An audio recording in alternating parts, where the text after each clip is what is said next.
Attention Austin musicians and music industry professionals. Are you having a difficult time navigating these tricky waters? Well, the Austin Music Foundation is here to help you. The Austin Music Foundation is a nonprofit dedicated to strengthening and connecting the local music community with innovative programs that empower musicians, music industry professionals, and music businesses within Austin's creative economy. With expert panels, consultations, mentoring, and mixers, AMF's programs provide the necessary tools and opportunities to help the Austin music industry succeed. Now look, ever since COVID took over last year, everything's moved online. The consultations are online. They're at no cost to the artist or to the music industry professional. Just go to austinmusicfoundation.org. That's austinmusicfoundation.org to find out how they can help you. Austin Music Foundation is here to help. Let's get down. Hey gang, it's Johnny. I just want to take a second to talk to you guys about engagement. Right now, you're listening to the show, and I'm not sure exactly what platform you're listening to it on. Whatever platform you're listening on, be it Apple Podcasts, Spotify, TuneIn, Overcast, Stitcher, you can subscribe to it. And if you can leave a comment, leave a star, share it on your social media if it's something that you like, please do that. We encourage you to do that. And also, as far as social media goes, you can follow me on Instagram and Twitter. I am at Johnny Gowdy on Instagram and Twitter. Also, you can like our Facebook page. How did I get here? Please do. You'll see photos of me with guests that have been on the show. Anyway, all I want to say is, you like a show, share it, use the hashtag HowDidIGetHerePod. We'll give you a shout out. Thank you so much for listening to the show, and engage. Let's get down. And you may ask yourself, well, how did I get here?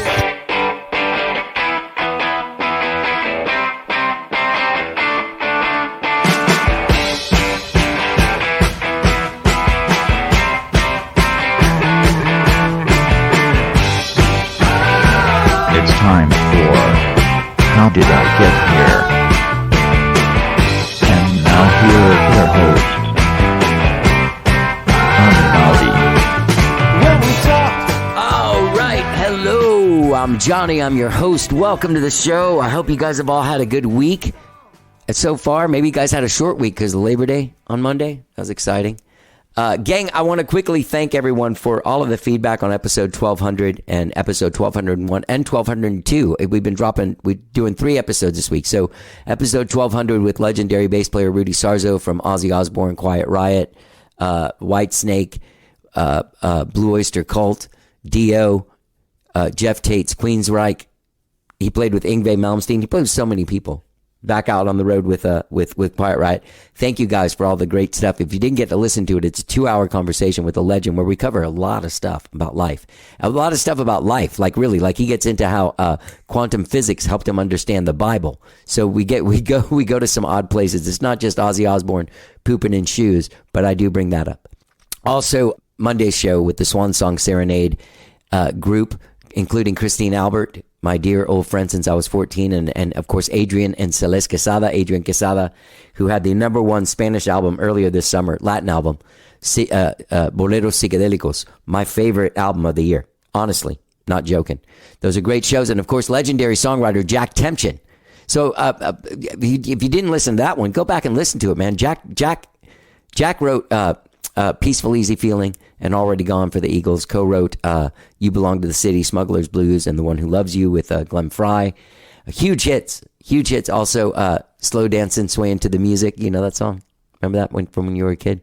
Anyway, great conversation with that dude about like the Troubadour in the early 70s and Jackson Browne and Glenn Frey and Don Henley, like the whole gang out there writing songs and being in that scene that ended up being that Southern California scene. He's recognized as one of the architects of that. Anyway, I want to thank you guys all for listening to that and all the feedback about it. It's been great. I'm really stoked.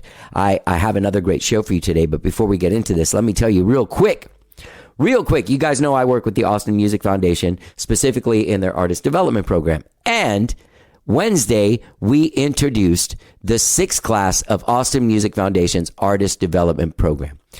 These 6 artists are Grace Sorensen, amazing R&B singer. Jake Lloyd, awesome R&B hip-hop dude. El Combo Oscuro, amazing Latin band here in Austin. Rock and Roll Austin's best best hard rock band or best rock band at the Austin Music Awards last year. The Dead Coats, great having them on. My dear old friend, Sarah Hauser, S.L. Hauser, is one of our people. And today's guest, Poet Hawkins, amazing singer-songwriter. Now, he only has one song available called Wild Ride on Spotify, but you can find that. You can find it. Hey, so anyway, a little bit about Austin Music Foundation's signature artist development program. From here on, we'll call it the ADP, okay? Along with a new strategic partnership with a PNC Bank. Now in its 6th year, the Artist Development Program is established as Austin's most viable program for the discovery and development of emerging artists within the city's music industry. Thank you to our partner PNC for awarding Austin Music Foundation $25,000 grant to continue elevating the program and its participants. Yeah, it's very exciting. Very, very exciting. I'm going to go out there today. I think they're going to present a big check and at the Dead Coat show. And go to austinmusicfoundation.org to find out more about Austin Music Foundation. So, gang, I have a great show for you today. As I said, Artist Development Program participant Poet Hawkins is my guest today, and I'm probably introducing you to him. All right, he moved to Austin during the pandemic, during 2020.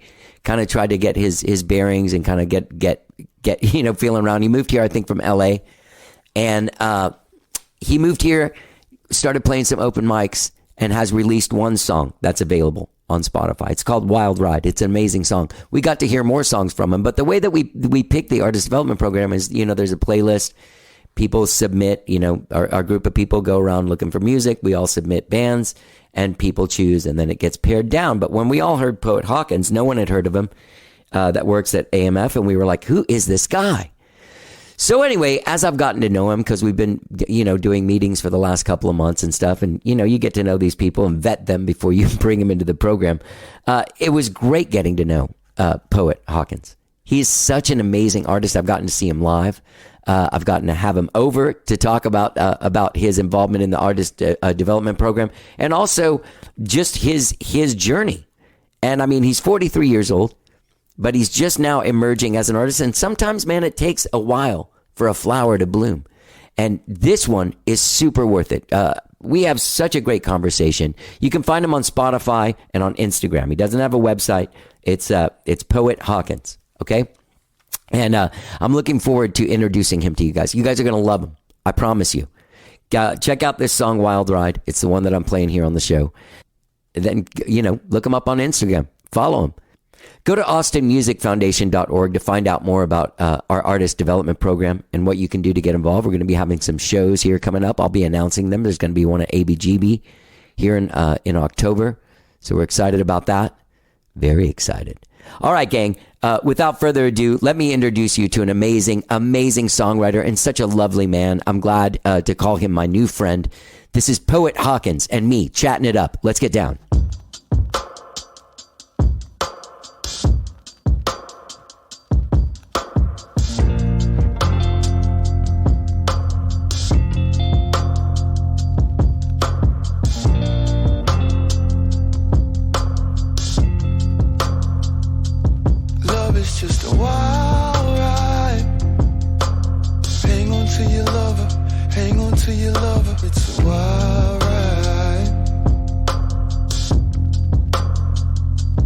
But it's gotta match who you are. It's gotta match who you are. Yeah. And do you feel like, I feel like this sometimes too, because I don't know how old you are. I don't know if you say your age. Yeah, I'm 43. 43. So you didn't come up with this. Yeah, exactly. You didn't grow up doing this, so it feels weird being like, hey, check me out. I'm at the store.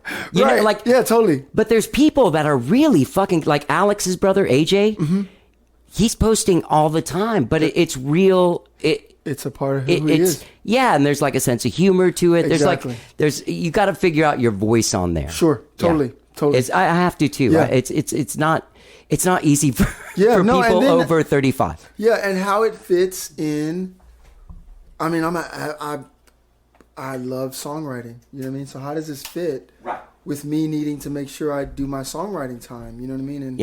And recording and producing. So it's It's so weird, isn't it? That's like when I was coming up and Einar was coming up, like there was no like You sat there and worked on fucking songs all day and rehearsed with your band all day and Exactly. like, you know, did everything. You went on the road and played shows and like got your, because there was no way to, someone in Dallas would ever know who you were unless a friend of yours there saw you in Austin. You know what I mean? You guys got there to play, yeah. My dad was, they had a gospel group. I think they did, they were successful. I think they toured a lot here in the States. But it was like, yeah, you got to go there. And then the people know you. There's a promoter. But you go there, you rock the house, and then they remember you. Yeah. They tell two friends. Yeah. Yeah. And so it'd really be interesting to see, not the popular groups, right? Not the like the Metallicas and the, Madonnas, all the people that really blew up. But I think there was probably a lot of really great musicians and songwriters that were just in the wrong time. You know what I mean? That had a local following that were really great. Oh, yeah. But now, right, they could just reach millions. Or not. You know, I mean, because that's the thing, too, That's is the like, thing too, yeah. You're exactly now there's right. so much coming at you. Exactly. That's the part. Really interesting. You know, yeah. there's so much coming at you. There's like, I can't remember if it's a day or per week, but there are 30,000 songs uploaded to Spotify. Yeah, every day or something. Or maybe every week. Yeah. It's astonishing either way. Exactly. So how in the hell do we get heard? Exactly. You know what I mean? Yeah, totally. That's one of the reasons why I want to talk to Mark and really figure this thing out. That's what Mark who? I'm sorry, Vallejo. Oh, Alex. Alex. Okay, Yeah, I'm sorry. yeah. I'm saying though. One of the reasons I Yeah. want to talk to Alex is because for what I do, right, I want to have that close relationship. I mean, I sung on Tuesday at the open mic, and Here, just stay on that mic. Oh, sorry. Sorry. I'll get off your ass. I was in tears. This lady in the front row was in tears. We're having this emotional exchange, and that's what I want to do, right? I don't want to be in here. I want to be here. So there's a way I think for me to figure out. I may not be at 1 million, but maybe I could 10,000. I'll take 100,000. Do you know that whole? You know Kevin Smith, the director. He did like Clerks and Dogma and. I'm familiar with those. Sound familiar? but- Okay, so he directed those movies, and he's since gone on to do like start this podcast network and do all this shit. But he has a theory that all you really need is 10,000 people to buy your shit every time it comes out, and you can live. Exactly. You know what I mean? Totally, yeah. Like there's no one's going to be Bono anymore. Exactly. It's real hard. Like Harry Styles, Sure. I don't know how he did it. Exactly. But he did it. Yeah. And he's very famous. Right. Yeah, totally. And he seems really rich. Yeah, there'll always be that one person. Yeah. Yeah. Like a Bieber buying a $300 on a car. But there's people like even 50 Cent, like, you know, people are like, oh, why aren't you putting out more music? He's like, because last year I made $150,000 on music and 17 million on water. So I'm going to work with the water thing. Exactly. Because Exactly. that pays off a little more than Yeah, the music. totally. Yeah. Totally. And I think that's what I think artists have to do for balance now, right? Because we're still emotional, we're still humans, and even though you might see that success, that doesn't necessarily mean that you're gonna go to sleep and be happy at night. Yeah. So my cousin has actually blown up doing he did these 1 minute, if the Migos or all these famous rappers, Travis Scott, and he blew up, and it had an effect on his emotional health. And and he also writes original music, but nobody knows him for that. They only know him as the 1 minute guy. So we do these things, they tell you to do these things to get blow popular. up, but you're not doing what's coming out of your soul. Exactly. Fuck. Wow, what a drag. Yeah. Yeah, it's a weird thing, man. I'll work on, last year I released a bunch of singles and stuff, right? So I worked, man. I wrote songs. Yeah. Then I went to a place, paid dudes. Everybody played. We mixed it. And then the song, hey man, I released this song. Yeah. And here it is. And I had, 40 likes on it. Yeah. I put a picture of fucking me and Rosie at the park.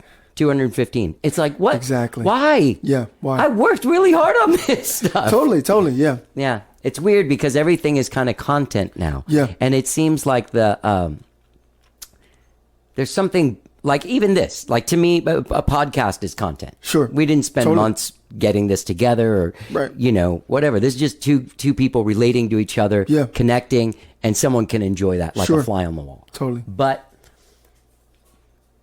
there's inspiration with music. There's perspiration. Sure. Perspiration like crazy. There's organization. Yeah. Like so much goes into one song getting to Spotify. Exactly. You know? Yeah, totally. It's not just come over, we'll talk for an hour and I'll put it out in 3 weeks. Right. You know what I mean? Yeah, definitely. That's interesting, man, because, you know, there's one thing, I can say this now because this will come out after we've announced that everything's going on, but Sure. You're in the artist development program in the Austin Music Foundation. And a lot of people, like now that we've been doing it a few years, people are like, hey, man, how do I get in that? Like, who do I submit to? And I was like, there's no submission. Exactly. And there's no like thing. Yeah. And I bet other people do, but I know Einar and I don't go and look at someone's Instagram numbers and they're like, not enough likes. What we respond to is what happens to us. The feeling that comes over me when I listen to music is what, and we're allowed to do that, which is great because this is a strictly artistic, you know, thing.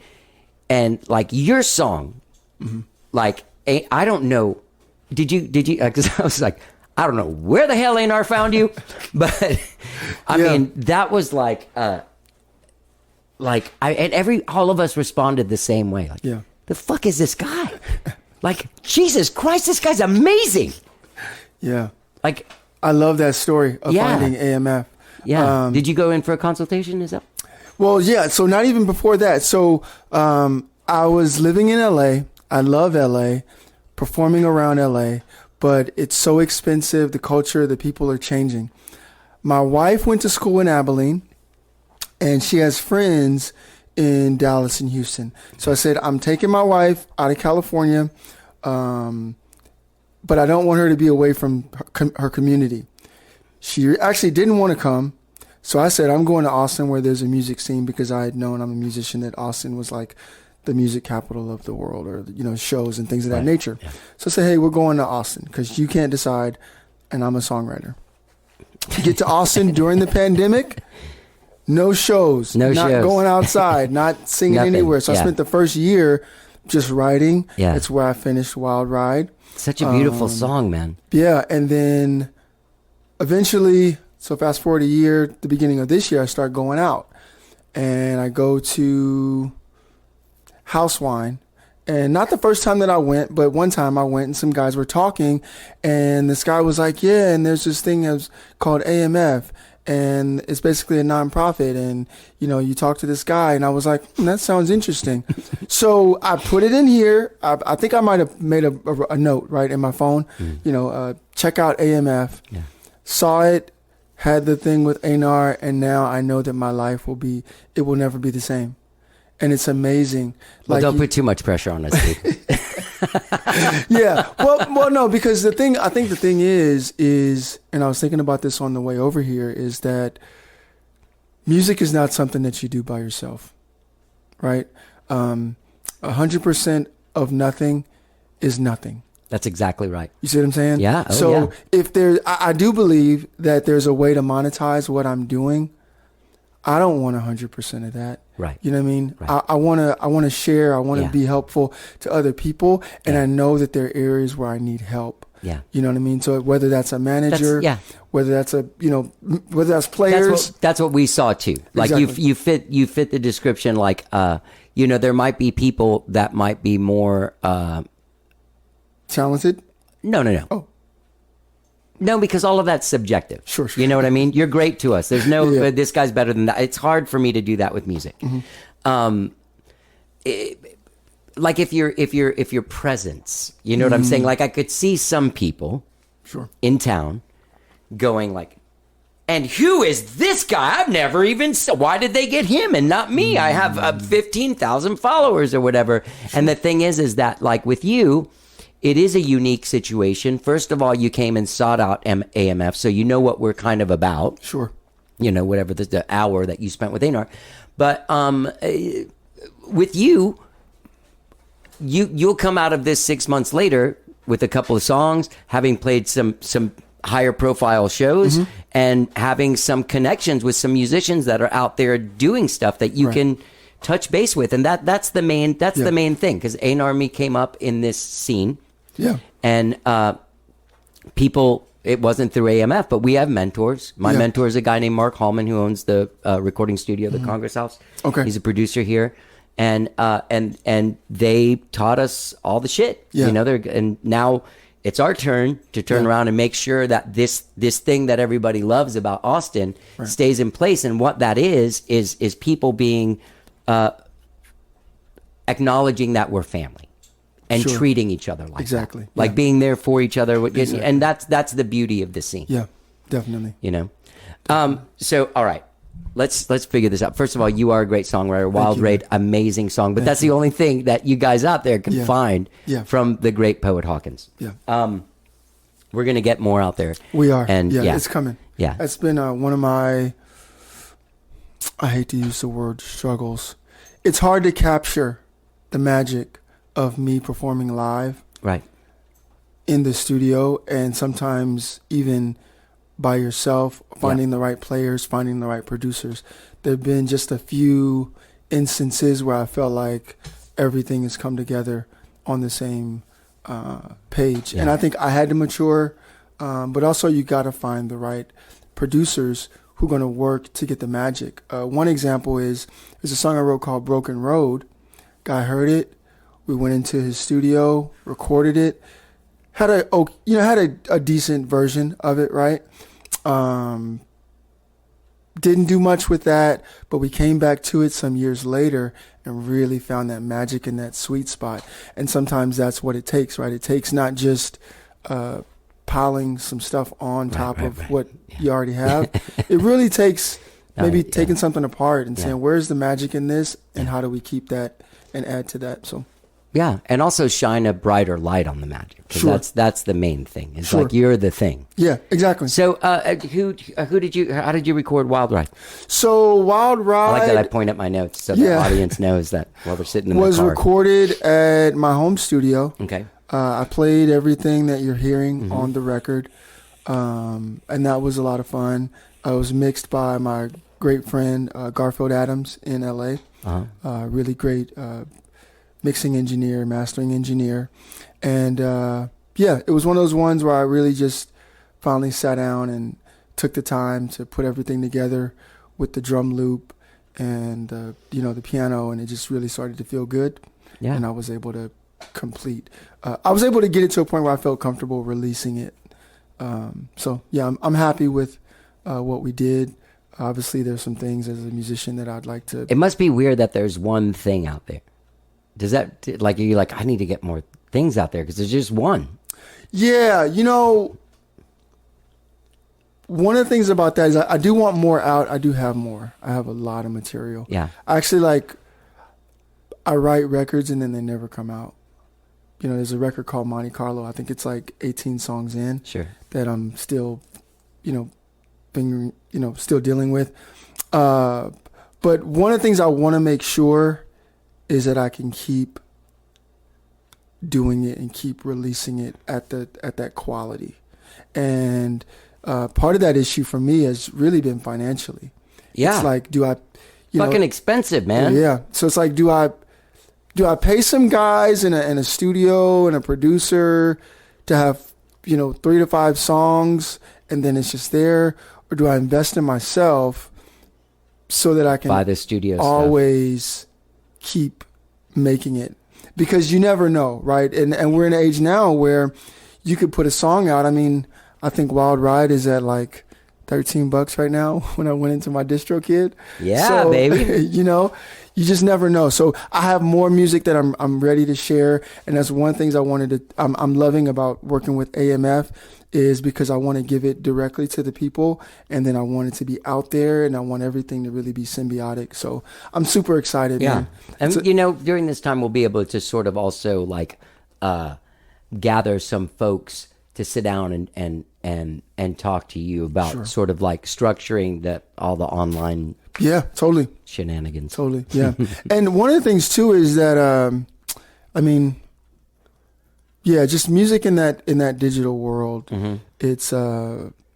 It's not that I don't want to be there, but I have such a great time connecting with people, man. It's unbelievable. Yeah. I may not be I don't think I'm sort of like a really big show artist. Like thousands of people festivals, but I'm really like more of like a small room, like a Nina Simone or just you know what I mean? Like there's a world. I mean, there are Whole people, world. you know, a whole world. Like, you know, it's great.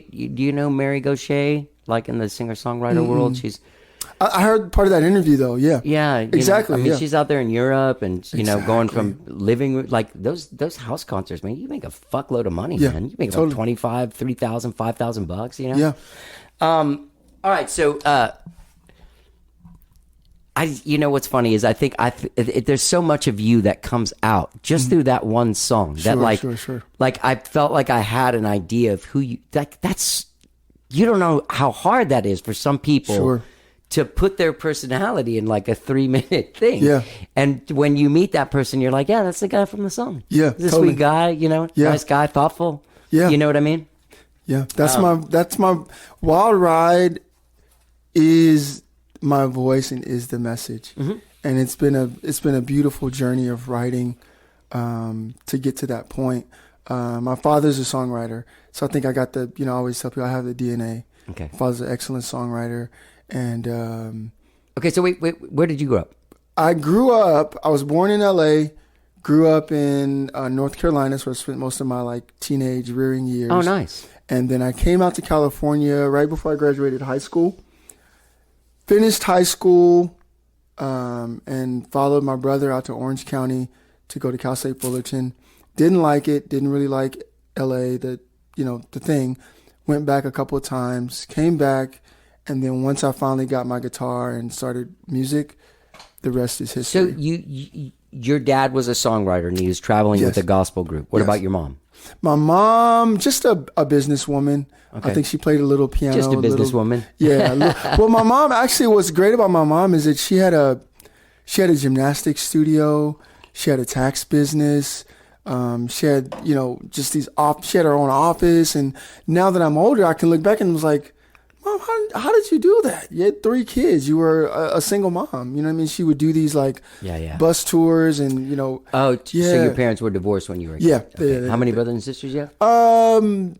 There's 3 of us from my parents, Okay. and now I have 6 total. Okay. Yeah, 6 of us total. I have 1 from my parents, then 2 from my dad and another lady, Yeah. then 4 from my dad and another lady. Yeah. That's awesome. Yeah. So It's a shitload of them. Yeah. That when you moved to Orange County, you didn't like it, and then you went back to North Carolina and then Yeah. back to LA. yeah, yep. And so, wait, you discovered your guitar. Like that, what were you gonna do with like what? How old were you when you're like, I found my guitar? So this, when I found my guitar, was probably, I'm gonna go right in the middle and maybe let's say 21, in between 19 and 22. So what was the dream? Like, what were you gonna do with your life before then? I wanted to be a rapper. Okay, so you were still gonna be in music. Well, yeah, and I still still an wanted to do- entertainer. Yeah. I was. Are you a good rapper? No, I don't. Yeah, think I because was you good. don't sound like you'd be like you musically. I gotta No. be honest. Yeah, no. So I was. I had transferred to the University of North Carolina at Charlotte, and I was in the dorm, and I had just started writing raps, and I was like, wait, I need beats, and I knew that I was going to play because my dad played it. I was like, at some point I'm going to. Sorry. Okay. I knew that I was going to play. At some point I was going to pick it up, and then I was like, well, I need music. I got to make beats. So I didn't get a guitar then. I went back to California and started writing poetry. Was driving out to LA, saw these 2 guys who played guitar. It was magical. Then I got my guitar. Okay. And like I said, that was about 21. It was an acoustic guitar. It was an acoustic, a black Fender acoustic guitar. Okay. Is it crappy? It was probably middle of the road. I maybe spent between $300 to $500 on it. You've amassed how many guitars do you have? Now I'm like 12, 14 guitars now. Wow. Yeah, I've been through a journey. I wish I'd have, looking back on it, there's some things I would have done differently. Yeah. Like I would have immediately bought my Martin HD 28 Sure. versus building up to that. What's the HD 28? Is it like a D28 Yeah. ripoff? Yeah, Or just a D20. knockoff? Just, some of Little the cheaper? the woods. No, which one? The HD 28? A little bit more expensive. I would have spent a little bit more money, right? I would have probably got a guitar that was say around $2,000, Right. versus the $500 guitar. I've got this cool the bigger acoustic is Yeah. a Takamine from it's an 81. It's a great but brand. It's the when you look at the headstock you'll see it's from the Lawsuit series where they were ripping off the those are great D28s guitars from Martin. Yeah. Oh, those are so great guitars. Yeah, totally. And I wish that maybe I had been around some guys that were really heavily into guitars, right? Like it was really at that time just me, right? Like I was really the only guy on campus that I knew that was walking around with a guitar. Were you walking around with it? Walking around with it, yeah. Yeah, baby. And Did you have it so- in the case or strapped her on your back? Just strapped on my back with flip flops. That's what everybody remembers me as, the guy that walked around with flip flops and the guitar. Were you writing songs then? Yeah, so I started writing songs. So what's crazy is that I started writing songs. I was working graveyard, and What were you going to school for? at that time, Well, did you have to pretend to your parents that you were going to school for something? no, okay. they were super cool. Okay, I think okay. I was maybe I was in the direction of sociology at that point. Okay. Yeah, so I was writing songs at night. I took the easiest little chords I could find, and I had already been writing poetry and getting on stage. Right. So I went out once I had a song, once I felt Mm-hmm, like, okay, I'm ready, and I sung my first song, and a lady by the name of V. Kali, I forget what exactly she said, but it was such a confirmation for me as a writer. Yeah. In that moment, Yeah. that it just the whole world opened up literally. Right. And it's been, like I said, I haven't stopped writing since, haven't stopped being inspired since. Yeah. And I'm very fortunate. So that was one. And then maybe a little bit after that, my dad came out, and at that time we were putting shows on campus. My dad came, he played a song or two, heard me sing, and was like, wow, son, you're really good, and took me to the studio. So there's all these little Wow, that's there's all these little steps that, like, once I did that, once my dad gave me his blessing Yeah. and took me to the studio and I got to see what that was like with him, it was like, oh man, there's no stopping me now. yeah. You know what I mean? Because I just feel it. And so fast forward throughout the years, I've always had these moments where people tell me how my music has affected them. And it's like, that's what I want to do. I don't wanna Affirmation of your journey. exactly. Keep on going, man. Exactly. Keep on going. Yep. Keep Yeah. doing that. And so, trusting your voice, all those things, man. That's how we get to Wild Ride. Yeah. Yeah. Yeah. Beautiful, man. Yeah. So when you were in LA, what were you doing? Like, were you playing gigs out there? Yeah. or- Playing, But where? well, And what were they gigs? What were the what was going on? just, let me see. I had a band phase. A couple cool. of really great guys, Cliff Ellens, Jeremy Farmer, that I played with. I love those guys. We had a 3-piece and was writing songs, playing with those guys, booking shows here and there. A lot of shows I did on campus, around that time, playing some of the smaller clubs. Another great buddy of mine, Cephas McCullum, he was writing tunes. So we were kind of just getting out there where we could. Yeah. We did a few, I didn't do a lot of them, but some of the pay-to-play shows where you buy tickets and you got to sell the tickets for the shows.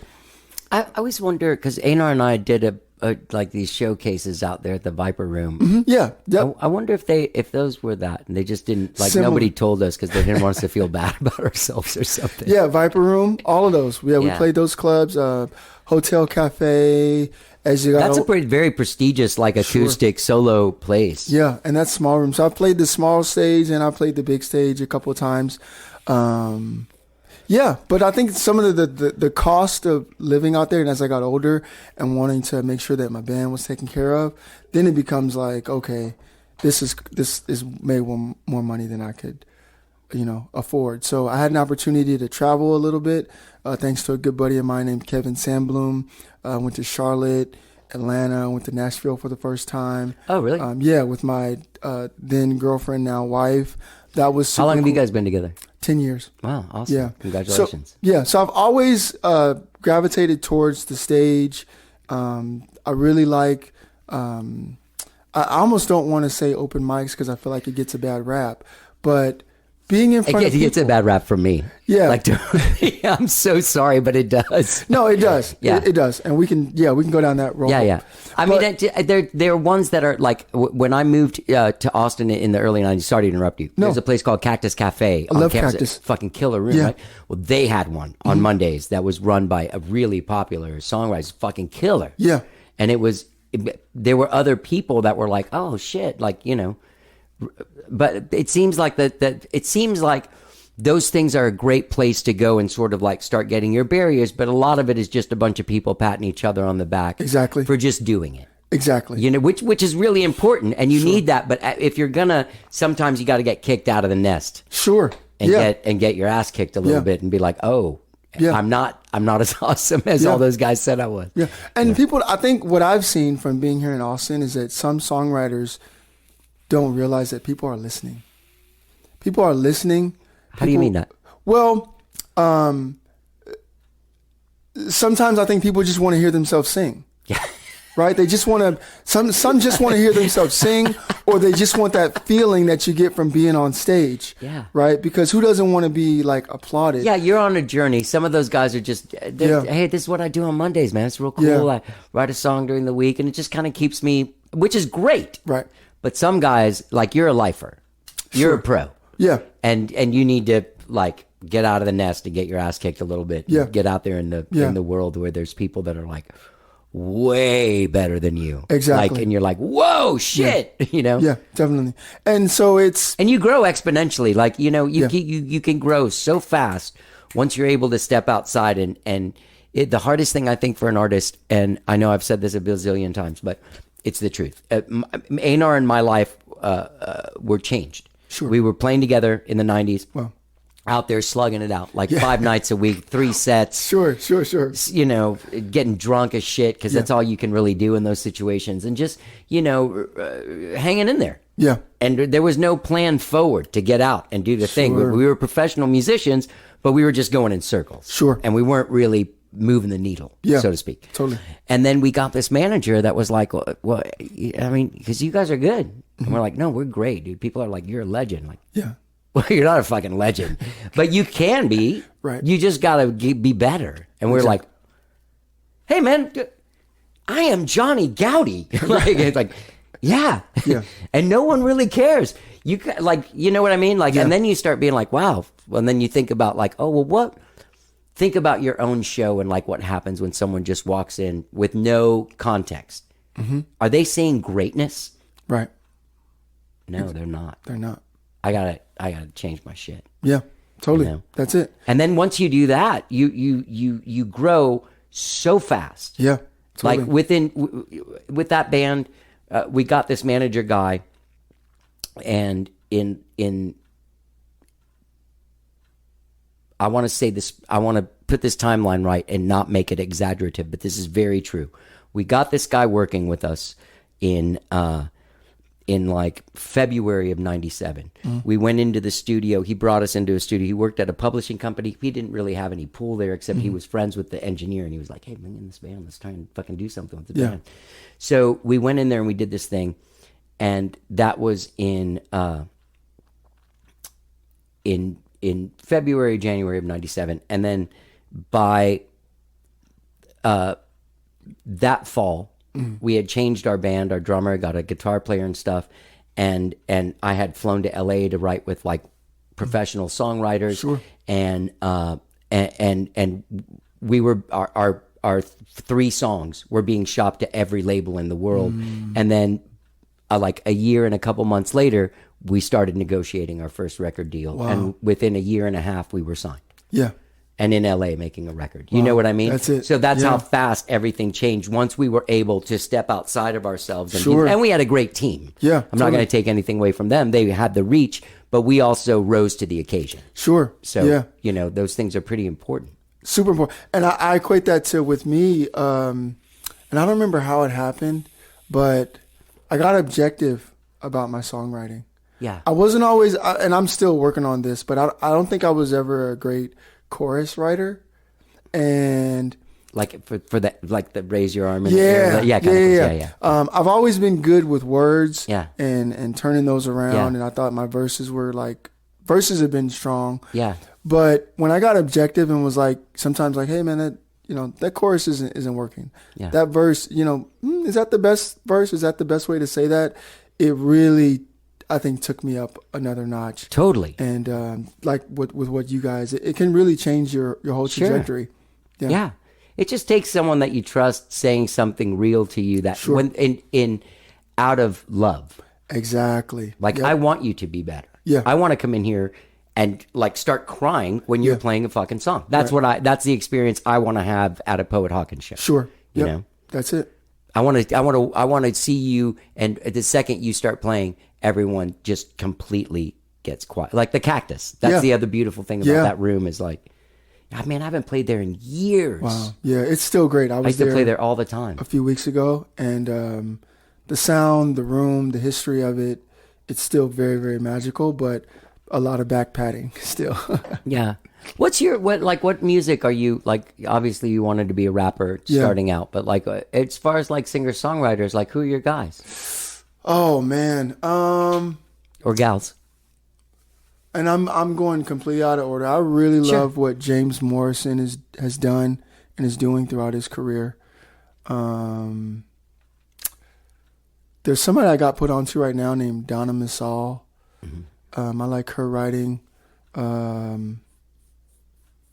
like a lot of gospel. I like a lot of different types of music. So I still listen to like rap, hip hop, classical, all these different things. I'm always like absorbing music. But in terms of like songwriters, man, who am I really vibing with? Let me see. Look at your Spotify look at history. my Spotify playlist.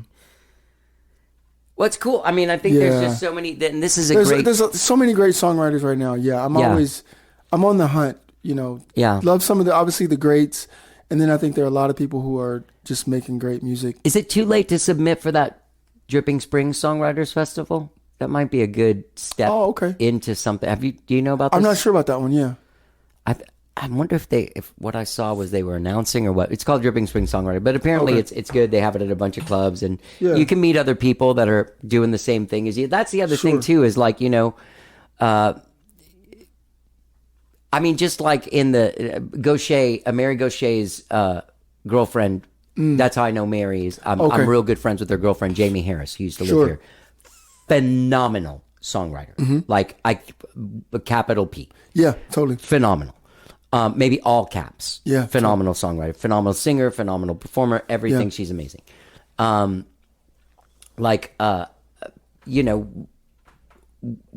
We met through, I guess, music circles and stuff, and just really, like, she ended up singing backgrounds on a record of mine, and also writing together.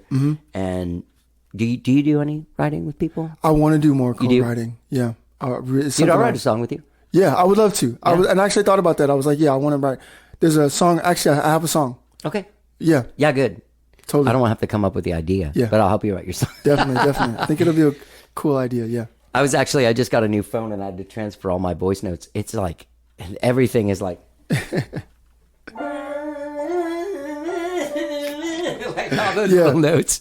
Yep. Gotta have so them. Sad. And that's one thing about me is I try not to let any song get past me. Whether I spend a lot of time sitting at my desk. That's good. There are times I go through phases where I'm a disciplined songwriter and I'm writing all the time, and then they're like, now I'm just like, I don't know. So I think it was like to say. Yesterday I was doing my regular day job stuff, and then it was like, and I just grabbed a couple of samples, did some things because my mic is hooked up to the desk. Oh, nice. And recorded them. Went back to what I was doing. That's great. Yeah. What's your day job? So I work at a law firm. Oh, awesome. I've been doing some. No, I've been doing some marketing, a little bit of admin. Was doing some legal assistant things. I love it, man. I've had a great work history, great managers. I remember one time I had to go. We flew to Oakland. One of my bands, shout out Blue Key Quartet. I flew to Oakland on like a weeknight. So let's just say Tuesday. Got off work, flew to Oakland. I'm sitting in Oakland at like, say, 11 midnight at this club. Flew back to work for work in the morning. It was so cool. One of the best experiences I've ever had. And then having to ask my manager, hey, can I go to San Diego to play some shows? And it's like, what was great about that manager, shout out Richard Witherspoon, was he was like, do you believe in her? I was like, yeah. And I did. Went to San Diego, played a cool show, came back. So I've had just a really great experience with that. You're lucky, man. That's great. Yeah, I'm fortunate. Yeah. Yeah. Have you seen any people here that you've? I know you went to go see Jake Lloyd that night.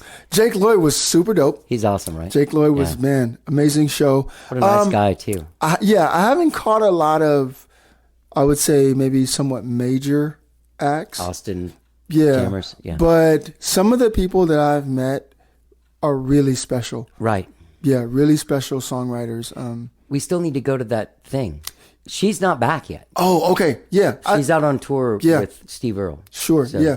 I want to catch some shows. I think there's some great rooms, a lot of great people coming through. But there's a few people right now that I'm really a fan of what they're doing with their artistry. So That's good, man. We're going to make sure that there's some people that become fans of yours. I mean, all people have to do is hear your stuff. If they definitely. don't like it, then they're just stupid. Yeah. The places I've been performing have been cool because there's sort of like a running crowd and I'm getting a great response. And what I love about what I'm doing is that it has no bounds, from like little children to older gentlemen. Like when I left Cactus, this gentleman, he might have been 70. He was like, man, I really felt your song and it brought me to tears. And I was like, wow. Did you play an open mic there? Yeah.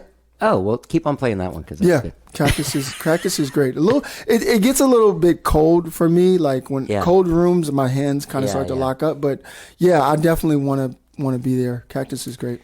Dude, that place is great. There used to be this guy that ran it named Griff for years. And I think like in the 80s and 90s, he ran it up until like the mid 2000s. But you could go and like I used to smoke cigarettes, smoke in the office, like in the back there, smoke weed back there. Yeah, like, totally. It's like walk out. Like I love that place so much. What a beautiful room. Yeah, I think for me, Johnny, one of the people that hold space, right? Like AMF holds space for artists and really wants to help them grow. People that some people that put on shows, right, that might put on an open mic, I think have really some of the best hearts. Yeah. I come from that space. In college, we put on shows, and I understand what that's like. One of the things I'm starting to see for me is, gosh, I almost hate to call it a showcase, but I want to put something on like just a really special night. I think Sunday is going to be a special night where there's great chemistry. By the way, the Sunday he's talking about already happened if you're listening to the show. Yeah. Sorry. There's a great camaraderie. People are there to support. It's not about the back patting as much as it is. It's like, I'm really just a fan of what you're doing. Yeah. And so. Real fans. Yeah. So I'm what I'm thinking about is I might get into a space here because I don't just want to gig where I'm really trying to hold space for myself and for some people that I really like what they're doing versus just running out saying, hey, come check me out here. You know, I get it, but it doesn't really line up exactly with who I am and my message. So, do you ever go to Saxon Pub? Is that near South Austin Music? Yep, next to it, yeah. Okay, I haven't been there yet. I'm looking forward to checking it out. Would you go to South Austin Music? You know, I just dropped the guitar off. I'm kind of starting to see like I'm an avid guitar. I've gotten really into like building and parting out. Yeah. My friend built me that guitar last year. No, one of my best friends. You got to be kidding me. Yeah, man. We got to talk about that. That's special. So I'll introduce you if you want to meet. He's great. Yeah, I've got a couple of guitars in the shops and just seeing like who do I like.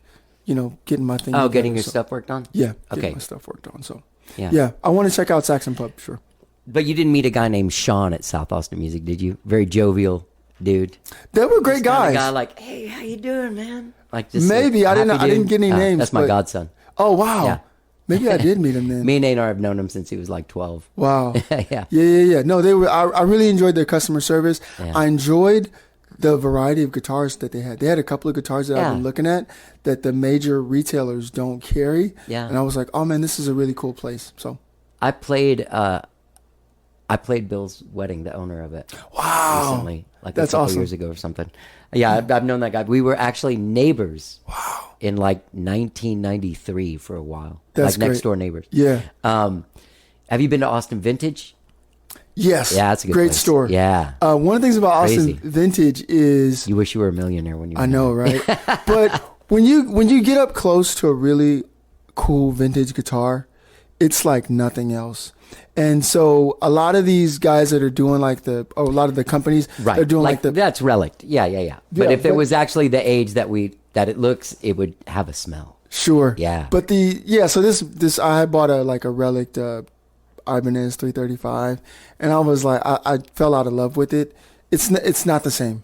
It's like a jazz. Wouldn't that Yeah. be a jazz? Yeah, yeah. Jazz dude's guitar. Yeah. You play Well- flat wounds on it. I like the bigger body. Yeah. So I Oh, fell you're a tall dude. Yeah. So, they're not the same. But yeah, I need a lot more money to go back in there and really just No, grab. so do I. But Bill always said, like Bill and Sean, like they're like, dude, why don't you come in here all the time? And I'm like, I don't have the money, and I don't want to go to a store. Like I want to say hi to you guys, but I Yeah. don't want to be to the guy that's like, yeah, hey man, can I get some pics? That's exactly what I did. Last I want to time was support you there. guys, man. Can I get some Yeah. pics? Yep. Keep the doors open with those pics. Yeah, Man. no shit. So Yeah, man, we should go check out Continental Club. Like, I'm Sure. excited to see.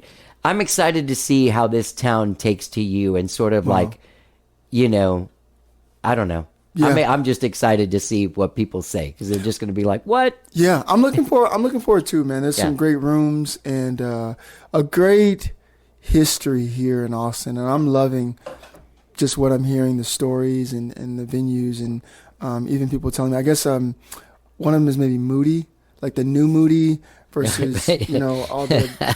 So yeah, I was just talking to Alex and Anar about that. We were on his. Was it with you? I don't think so. Okay, because I thought it was just the three of us, but I was like, they were like, they named this new place Moody. I'm like, it's not a problem yet, but when someone comes in from out of town and has a ticket to a show at one of those places, they're gonna get fucking pissed when they get in their Uber because they're just gonna hit the first Moody thing they see, Right. and they're gonna end up like, there's nothing going on here tonight. Like, you know what I mean? Yeah, exactly. Yep. It's Yeah, gonna be I a don't. thing. I mean, I don't understand why they couldn't come up with Yeah. one different name. Definitely. There's only two venues named Moody, and they added a third. Yeah. Anyway, where did you? Is there places that you kind of go that you've been outside of the Cactus, like that you've gone to, and you've been like, oh, this is kind of a cool. Mozart's. I mean, Mozart's, yeah, I love it there. It's a great space. It's actually somewhere that I really want to start to hold space. House Wine on, I think it's near Barton Springs in Lamar. Really cool, homey place. They do a thing on Monday nights, and people play there. They do shows there. Really great place. Those are the only. Let me see. There's one place, and I don't want to shame anybody, so I won't talk about that. I did have a bad experience. terrible place. Yeah, there's been a couple of bad experiences so far. I won't knock any. I won't. That's nice of you. And one of the things I'm starting to realize is such a gigging town still. Like Wednesday through like Saturday, I haven't really been out that much. There's a lot of there's also I don't do them. I used to do them a lot, like the 3 hour El Mercado restaurant gigs. Yeah. Rough. Those will get you drinking. I don't know Sure. if you drink, but Yeah, I'm not a heavy those drinker, got me. but- Those made me like a drunk Sure. for a while Yeah. when I did them. But there's all those like there's just so many breweries, and they all have music. Like all those wineries out there in the hill country, they all have music. Like I've been to ones where they have like a guy from 12 to 3, and then they have another guy from 3 to 6. Exactly, You know yeah. what I mean? Yeah. So they're really like booking a lot of stuff that like my friends play. I think every week at that. Wow. At that Dripping Springs vodka place. Yeah. Anyway. That's something I'm getting used to. I'm used to like the 45 minutes to an hour. Used to LA shows. Used to LA Yeah. shows. So actually my set I'll say this past Sunday Yeah. was 3 hours, and it's not that I didn't have enough material for that. It's just that I've met some really special people, and I wanted to share space. And maybe we'll get to that point where I do like just a full 2 hours or something like that. But Well, also, like, you got to think about it in terms of what people know of yours. So if someone is a fan, really the only song they know is Wild Ride, and that's their touchstone to what Right. you do. But the more music you have out there, the more that they'll know. And like, yeah. I'm excited, man. And everything that I've been singing lately are things that I really want to get up. It's actually I want to sit down with, or maybe get on a Zoom with you, Anar, and Alex, because I do have a batch of tunes, and I'll either want to there's a couple of mixing things that I really want to solidify to either put them out on my own or sit down with some mentors and say, hey, look, what's a good way to go about getting this done? Because it will probably be maybe just me and the guitar, maybe something in the background. Sure. And figuring out, what that might cost me to get it done. So yeah, I'm super excited. Yeah. I've been getting a great response about that. We'll help you figure it out. Yeah. Yeah. Totally. Everyone get out there and check out Poet Hawkins. You can find him on Spotify. Check out his Instagram. He's updating it. Yeah. It's got stuff going on. Yeah, pictures and going to try to. I like those photos. There was one with the one that you used for the poster with your head down. Sure. Like I love the art of that photo, like the energy of it. Yeah. Like I like that more than like. Exactly. You know what I mean? Yeah, totally. Like the smiling face guy. Yeah. Dude, this has been great. Yeah, it's been wonderful. I really like you, and I'm so glad you're part of this program. Thanks, man. And I'm so glad you're part of our community now. Exactly. Like, yeah. We needed a Poet Hawkins, like nobody's business. That's great, man. Yeah. And everything I've seen from yours has been great, man. Like I said, I have a song that I think we will do that'll be special. Yeah, we're gonna do two, so you better come up with another one. And let's write a song. Yeah, that's what you're talking about. Yeah. Sorry, I thought you meant the recording. Yeah. All right, everyone, get out there and check out Poet Hawkins. It's been great talking. It's been great. Yeah. That's the great Poet Hawkins. What a fantastic conversation. What a beautiful dude, and what an amazing artist. Gang, get out there and follow him on Instagram. Check out his tune, Wild Ride, which you're hearing here on Spotify. There'll be new songs coming down the pike. Of course, we'll be doing a couple tunes with him. So you'll hear a couple tunes that he did with the Artist Development Program in, I think, January or February. Yeah, that stuff's coming down. And don't forget to check out the rest of this stuff. Go to austinmusicfoundation.org to find out more about what's going on over there with the Artist Development Program. Congratulations to Grace Sorensen, Jake Lloyd, El Combo Oscuro, The Dead Coats, S.L. Hauser, and of course my guest today, Poet Hawkins, for getting into the program. Always great talking to them. Gang, you can subscribe to this podcast wherever it is that you find podcasts, be it Spotify, Apple Podcasts, TuneIn, Overcast, Stitcher, anywhere. New shows every Tuesday, every Friday, sometimes 3 shows a week like this last week. I'll be introducing you to great artists like Poet Hawkins, and you'll be getting to know great legends like Rudy Sarzo and Jack Temchin. All kinds of stuff going on here on How Did I Get Here. All right? Follow us on Facebook, How Did I Get Here? Also, you can follow me on Instagram. I'm at Johnny Gowdy on Twitter and on Instagram. All right? Poet Hawkins, Wild Ride. Get out there. Check it out. Have a great weekend. Let's get down. Never see the dark before you're in it. Never see the circles till you're spinning. It's been a long time.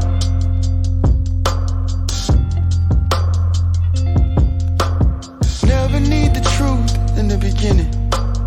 Always think your heart will be in it, but it gets lost sometimes.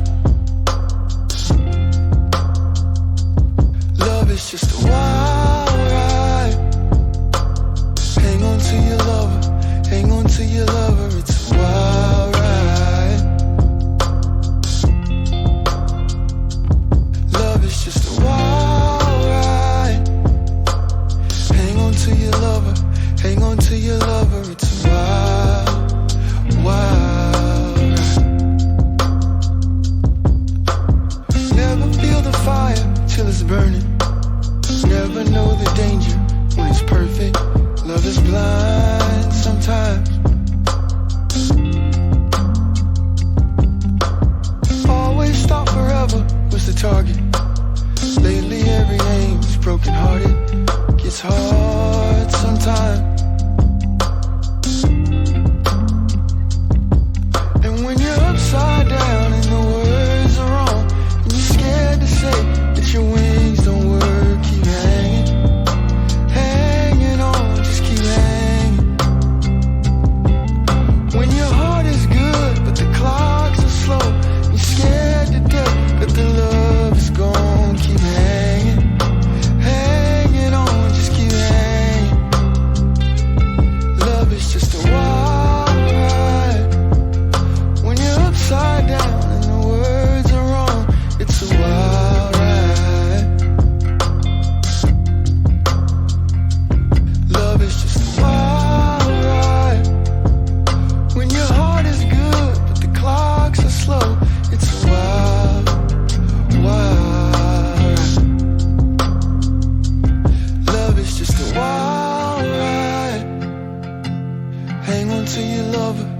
Hang on to your lover, it's a wild ride. Love is just a wild ride. Hang on to your lover, hang on to your lover, it's a wild, wild